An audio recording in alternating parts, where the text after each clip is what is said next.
There's a quiet, almost imperceptible moment when people decide to pull back. It doesn't come with an argument, a slammed door, or an obvious rejection. It happens internally, in a split second, when something feels off. Most people never notice it, because nothing dramatic actually occurs. Yet from that moment on, energy shifts, replies shorten, and distance grows. What's fascinating is that this moment is rarely caused by what was said.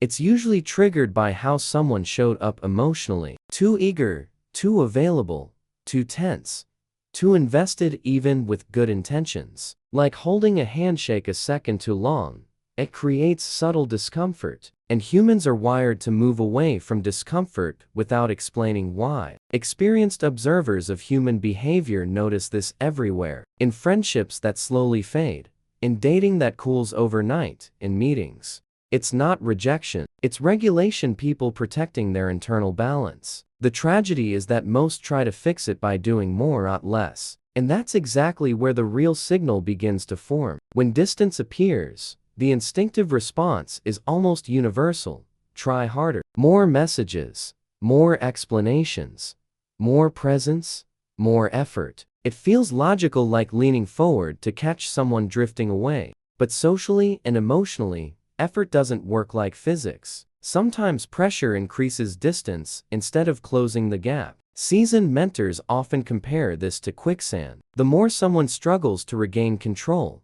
the faster they sink. Trying harder subtly communicates urgency, and urgency hints at instability. Not weakness in character, but imbalance in emotional grounding. And people unconsciously recoil from what feels unsteady. This shows up in everyday life more than people admit. The coworker who overexplains every point loses authority. The friend who needs constant reassurance slowly becomes exhausting. The date who texts just checking in for the third time that day shifts energy. Without realizing it, effort becomes the very signal pushing others back. There's a signal most people send without ever choosing it consciously. It's not spoken, written, or even acted out deliberately. It lives in tone, pacing, body language, and emotional timing. And once it's sent, others feel it before they understand it. That's why it's so powerful and so dangerous. This signal often sounds like availability without boundaries. Always responding immediately,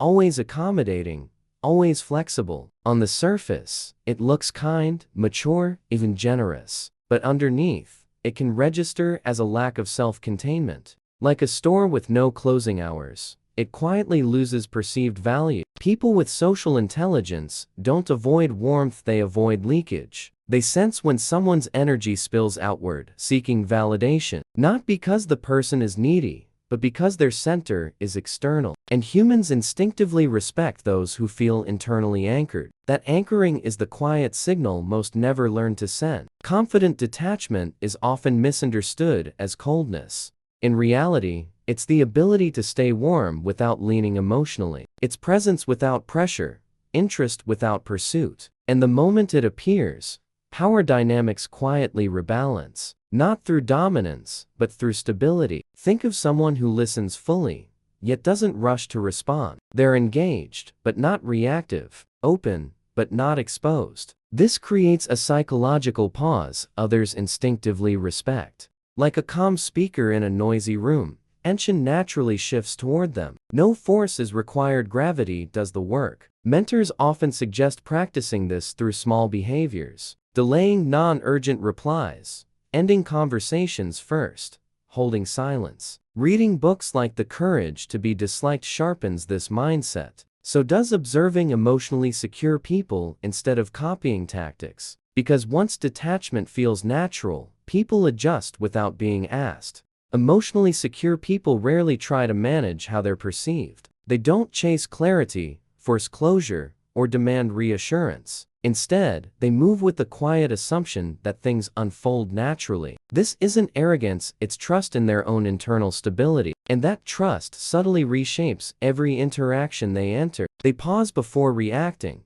especially when emotions spike. Not because they're suppressing feelings, but because they're grounded in them. A classic habit they develop is letting silence finish the conversation. Books like Emotional Intelligence by Daniel Goleman reinforce this skill. Security, after all, is felt more than it's explained. In real life, this looks almost boring, and that's the secret. They don't overcorrect misunderstandings or overperform connection. They allow others to lean in rather than filling every gap themselves. This creates space, and space creates curiosity. And curiosity is where the quiet signal begins to work for you. Respect rarely comes from asking for space. It emerges when space is naturally occupied, not defended. The shift happens internally before it's ever noticed externally. Someone stops orbiting others' expectations and recenters themselves. And without announcement, boundaries solidify. This shift often starts with redefining urgency. Not everything deserves immediate emotional access.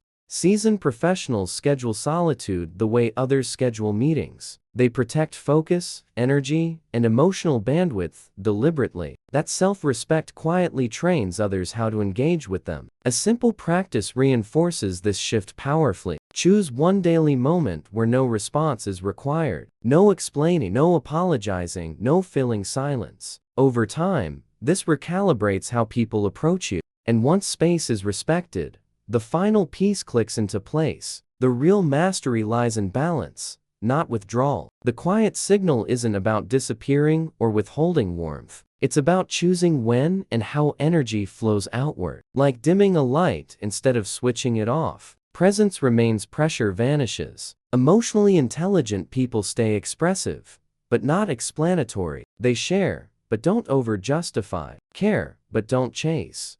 A useful habit is responding from intention, not emotion. Journaling after interactions helps spot patterns of overextension. Clarity grows when behavior aligns with internal calm. When this balance is reached, relationships recalibrate on their own. People lean in naturally, without manipulation or strategy. The signal becomes invisible, and therefore powerful. Nothing needs to be stated, corrected, or enforced. And that's when everything finally starts to flow differently. Most people believe distance happens because they said the wrong thing. They replay conversations, analyze words, and search for the exact mistake. But here's the paradox. The real reason people back off is usually silent. It's not what was expressed, it's what was leaking underneath. And once you see it, you can't unsee it. Here's the uncomfortable truth no one teaches. The more you try to be liked, understood, or secured, the less grounded you feel. And humans don't move toward need, they move toward stability. That's why the quiet signal works faster than any tactic or technique. It restores balance without explanation, effort, or confrontation. This isn't about playing games or acting detached. It's about shifting your internal center so others feel it instantly. When that happens, pressure dissolves, respect rises, and space returns naturally. No speeches, no boundaries announced, no emotional bargaining, just a subtle change that rewrites how people respond to you. At this point, the real work isn't intellectual, it's practical. The quiet signal only activates when behavior follows awareness. That means pausing instead of filling space, grounding instead of chasing. It means choosing self-containment over emotional urgency daily. Small shifts, repeated consistently, create disproportionate social impact. A useful reflection changes everything. Where has effort been replacing stability in recent interactions? Where has explanation been used instead of presence? These questions aren't meant to judge, but to recalibrate. Because respect grows where internal balance is protected. If this perspective challenged something deeply ingrained, that's a good sign. Growth often feels counterintuitive before it feels natural. Apply one idea from this today and observe what changes quietly. And if this helped reframe how human dynamics actually work, subscribe to the channel and turn on notifications. The next insights build directly on this foundation.